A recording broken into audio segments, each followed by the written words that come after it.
হলরুমে দেখি কি ক্যাম্পাসের ভিতরে sound grenade. What is this? Police বা সেনাবাহিনী ওখানে প্রবেশ করে আমাদের উপর হামলা চালাতে পারে না। ছাত্রদের আন্দোলনে যে সরকার গঠিত হয়েছে, এই আন্দোলনে আমাদের ঢাকা কলেজের ক্যাম্পাসে কিভাবে তারা টিয়ারশেল নিক্ষেপ করতে পারে। আমাদের অভিযোগটা হচ্ছে, আমরা আজকে 184তম ঢাকা কলেজের 184তম জন্মবার্ষিকী ছিল। আমরা সুষ্ঠু শৃঙ্খলভাবে আমরা এখানে ঢাকা কলেজে প্রোগ্রাম করতেছিলাম। আমাদের কলেজের বাস আসার সময় ঢাকা সিটি কলেজ থেকে অতর্কিতভাবে হামলা করা হয়েছে। আমরা সেই সময়তে প্রতিরোধে আমরা যখন সায়েন্স ল্যাবে যাই, আমাদের শিক্ষার্থীর উপরে অতর্কিত হামলা করে আমাদের 15-20 জন শিক্ষার্থী আহত হয়ে আমাদের হাসপাতালে ভর্তি আছে। সেই সময়তে আমরা যাওয়াতে আমরা পুলিশের কথা, প্রশাসনের কথা সম্মানে আমরা এসেছি। আমাদেরকে আমরা প্রশাসনের মানব সিটি কলেজকে তারা থামাতে পারে নাই। সেই সময়তে আমাদের ঢাকা কলেজে তারা আমাদের ঢাকা কলেজের টিয়ারশেল মারছে।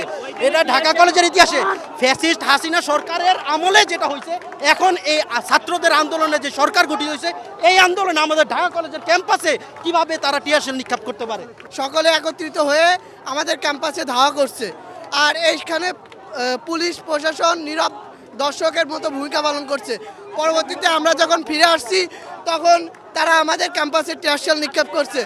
এর তীব্র প্রতিবাদ জানাই আমরা, যে একটা প্রশাসন কখনো একটা ক্যাম্পাসের ভিতরে টিয়ারশেল নিক্ষেপ করতে পারে না। এই প্রতিষ্ঠাবার্ষিকী তারা বিতার্কিত করার জন্য তাদের সঙ্গে আমাদের পূর্বে একটা ঝামেলা ছিল, কারণ তারা সবসময় আমাদের পায়ের উপর পাড়া দিয়ে ঢাকা কলেজকে বিতার্কিত করতে চায়। সাধারণ মানুষের কাছে বলতে চায় ঢাকা কলেজ সন্ত্রাসী কলেজ। এইটা বিতর্কিত করার জন্য আজকে তারা ইচ্ছাকৃতভাবে আমাদের শিক্ষার্থীদের উপরে হামলা করে এবং বাস ভাঙচুর করে। তারপরে আমাদের শিক্ষার্থী আমাদেরকে জানানোর পরে আমরা গিয়েছিলাম মীমাংসা করার জন্য। আমরা ঢাকা বসুমতী ছাত্র সমন্বয় করেছি, আমরা গিয়েছিলাম মীমাংসা করার জন্য, কিন্তু তারা আমাদের কথা শোনে নাই। তারা না শুনে আমাদের ইট নিক্ষেপ করে। ইটে আমাদের অনেকে আহত হয় এবং আমাদের অনেকে আহত হাসপাতালে ভর্তি।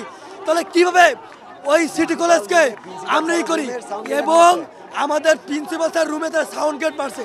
এটা কি কোনো প্রশাসন নিয়ম? আমরা কি এটা বাংলাদেশ চেয়েছিলাম? আমরা এই বাংলাদেশ কখনো চাই নাই। অন্তর্বর্তী সরকারের কাছে বলতে চাই, আপনারা যদি আইন শৃঙ্খলা বাহিনী যারা আমাদের ক্যাম্পাসের ভিতরে ঢুকে যদি যারা অগ্নিস্ত্র ব্যবহার করেছে, গ্রেনেড মেরেছে, তাদের বিচার না করে ঢাকা কলেজের শিক্ষার্থীরা কখনো কিন্তু বসেছিল না। তারা প্রতিবাদ করতে পারে, দাঁত ভেঙে প্রতিবাদ দেবে ইনশাল্লাহ। ফ্যাসিবাদ বিরোধী 2 মাস আন্দোলন হয়েছে। সেই 2 মাস আন্দোলন আমরা দেখছি অনেক কিছু হয়েছে, অনেকে মারা গেছে। তারপরে কোনো ক্যাম্পাসের ভিতরে, কোনো ক্যাম্পাসের অডিটোরিয়ামে ঢুকে কোনো ছাত্রকে মারার কোনো নিদর্শন আমরা পাইনি। কিন্তু এখন কি এমন হয়ে গেল, এই ক্যাম্পাসে আমরা হলরুমে ছিলাম, হলরুমে দেখি কি ক্যাম্পাসের ভিতরে sound grenade. What is this? এখানে যারা আইন শৃঙ্খলার দায়িত্বে ছিল ব্যর্থতার প্রমাণ দিয়েছে।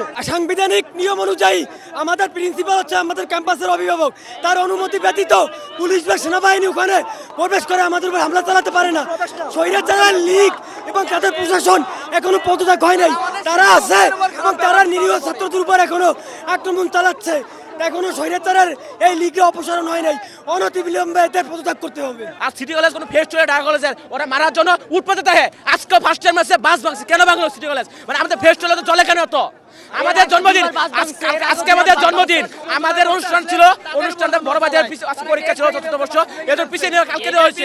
সবচেয়ে দায় হয়েছে সেনাবাহিনীর। আমি পুলিশের একজন ঊর্ধ্বতন কর্মকর্তার কাছ থেকে শুনেছি, উনি বলতেছিল আমরা এখানে আজীবন চাকরি করবো। সেনাবাহিনী 2 মাস ক্ষমতা পাইছে, ওরা চলে যাবে।